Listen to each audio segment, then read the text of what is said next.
Hi everyone, my name's Morgan, and it's my pleasure to work with the New Jersey Healthy Kids Initiative and talk to you guys today about endurance training. I'm going to explain what endurance is, what things contribute to endurance, how you can measure your endurance ability, and then how you can improve it.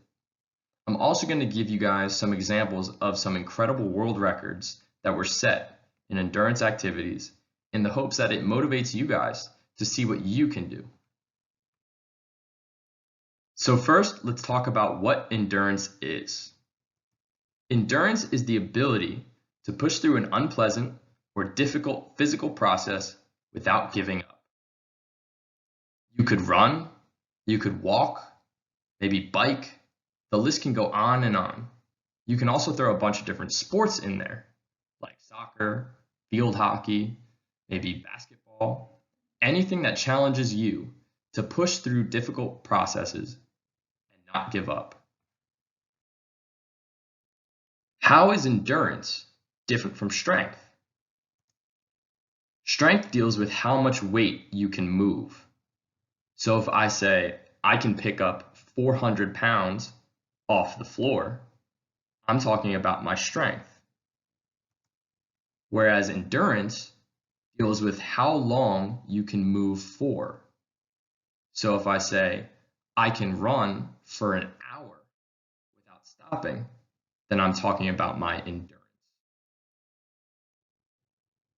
So how does endurance play a part in your everyday life? Is it just something that athletes focus on? Well, no. It's going to focus on whether or not you can walk upstairs without being out of breath.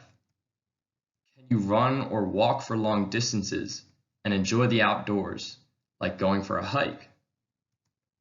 Can you play games outside with your friends and family, like capture the flag, or frisbee, or tag?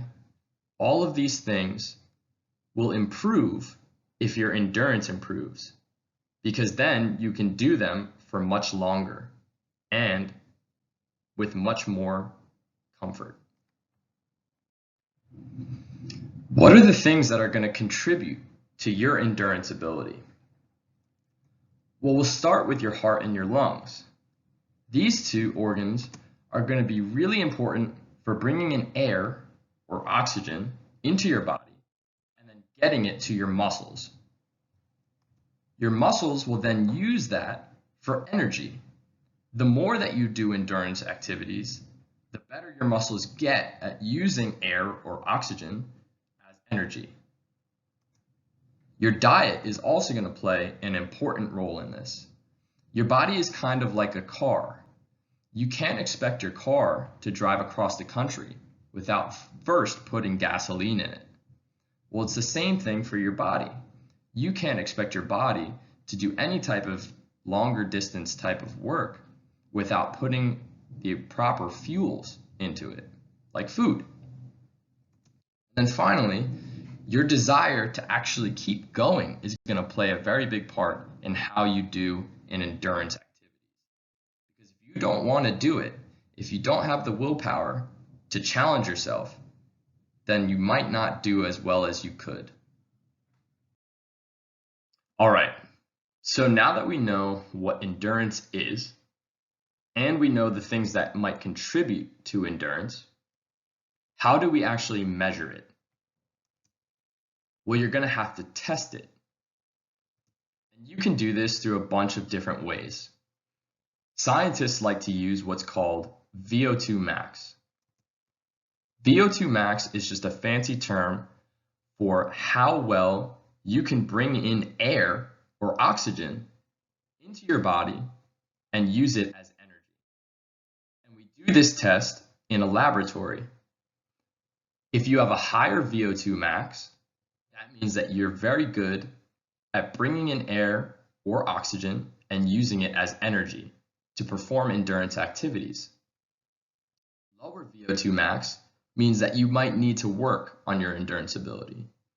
The cool thing is that you can actually improve your VO2 max by training in endurance events like running, biking, swimming, or maybe skiing.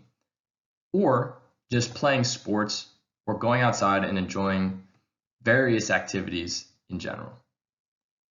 But you don't actually need scientists or a laboratory to measure your endurance.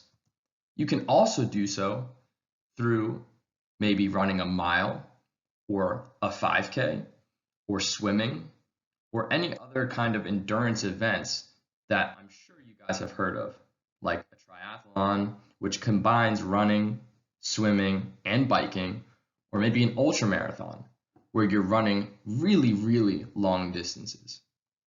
All of these things will give you an idea of your endurance ability, and it'll give you a starting point, if you haven't done them already, to see improvement if you wanted to train it.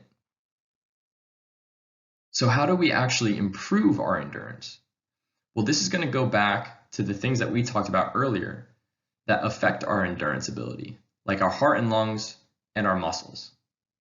What we want to do is improve our heart and lungs ability to bring in oxygen and take it to our muscles, and then improve our muscles' ability to use that oxygen for energy so that we can continue to do exercise or games or any activities for longer. So we can do this by running, by biking, walking, playing sports like field hockey or soccer or basketball that involve running, playing games with friends like tag or capture the flag. No matter what, we just have to pick something and do it. There's this idea called use it or lose it. If you don't do it, you can't expect to improve it.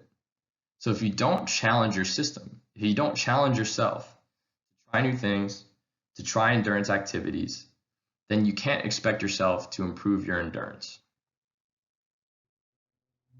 Before I end this presentation, I want to give you guys some examples of incredible endurance achievements that human beings have been able to accomplish. I know that one of the things that motivates me to challenge myself in endurance events and try to be the best that I possibly can be is the idea that human limits are constantly being challenged. We don't know what our limits are. And so it's an exciting thing to think about. If I put in a little bit of time and effort, how good can I be at something?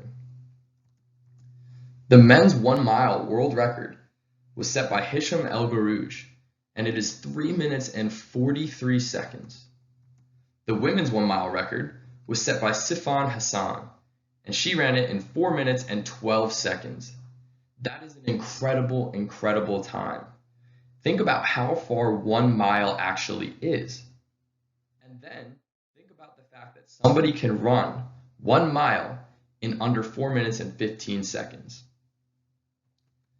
The men's marathon world record, which is 26 miles, is 2 hours and 1 minute. The women's marathon world record is 2 hours and 14 minutes. Think about that. 26 miles, and they're running it in under 2 hours and 15 minutes. Absolutely incredible. And I hope that you guys see these and you ask yourselves, what could I run? What could I do in these events? If I put a little bit of time and challenged myself to get better, how good could I be? One of you could possibly break the next mile world record or the next marathon world record. Or maybe you're a swimmer. Maybe you could break a swimming world record. The possibilities are endless with a little bit of time, a little bit of effort. That's all I have to say. I thank you guys very much for listening. I hope that this was helpful, and I hope that you guys learned something. Have a good day.